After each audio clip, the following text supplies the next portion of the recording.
আমরা first largest party হব এবং আমাদের পরে বিজেপি থাকবে, তারপরে সেকেন্ড থার্ড হয়ে যাবে এই ওয়েস্ট বেঙ্গলের যারা ক্ষমতায় আছে। প্রথম স্থানে থাকবে জনতা উন্নয়ন পার্টি, দ্বিতীয় স্থানে থাকবে বিজেপি আর তৃতীয় স্থানে থাকবে শাসক দল।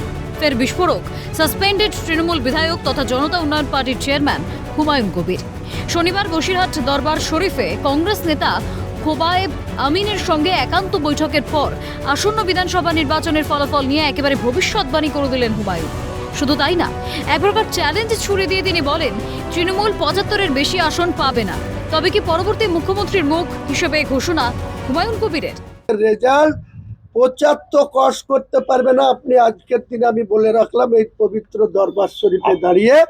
শনিবার দুপুরে বসিরহাট দরবার শরীফে আসেন ভরতপুরের বিতর্কিত বিধায়ক হুমায়ুন কবির। প্রথমে বসিরহাটের পীর আল্লামা রুহুল আমিনের মাজার জিয়ারত করেন। পরে জাতীয় কংগ্রেস নেতা পীরজাদা খোবায়েব আমিনের সঙ্গে দীর্ঘ বৈঠক।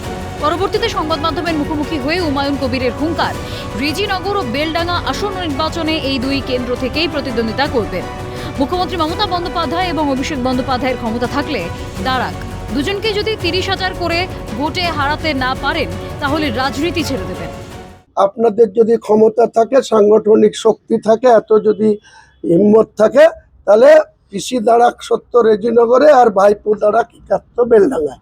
দুজনকে যদি 30,000 করে ভোটে না হারাতে পারে তাহলে পলিটিক্স থেকে সরে যাবে। অপরদিকে কংগ্রেস নেতা পীরজাদা খোবায়েব আমিন সাফ জানিয়ে দিয়েছেন সমাজ গড়ার লক্ষ্যে একসঙ্গে ময়দানে নামতে চলেছেন সংখ্যালঘুরা। ইডি, সিবিআই, নির্বাচন কমিশন, বিজেপি, তৃণমূল একটা সংসার হয়েছে, হাড়িকুড়ি এক জায়গায়, এদের দুবেলা গুতোগুতি হবে, কিন্তু এরা সব ঠিক। মুখ্যমন্ত্রীও যাবে, ফাইল নিয়ে দৌড়াবে, ইডি দেখবে, সিআরপিএফ দেখবে, কারণ এগুলোতে সেটিং। আমরা সমাজ গড়ার বিরুদ্ধে লড়াই, দুর্নীতির বিরুদ্ধে লড়াই। তার জন্যে যদি আমাদের একসঙ্গে ময়দানে কাজ করতে হয়, যে যার রাজনীতিতে থাকবো, কিন্তু আমরা ময়দানে সংখ্যালঘু এবং বুদ্ধিমান ভারতবর্ষের সুনাগরিকদের আমরা আহ্বান করবো। সংখ্যালঘু অধ্যুষিত বসিরহাটে এই বৈঠক কি আগামী বিধানসভা নির্বাচনে কোনো নতুন সমীকরণের ইঙ্গিত দিচ্ছে?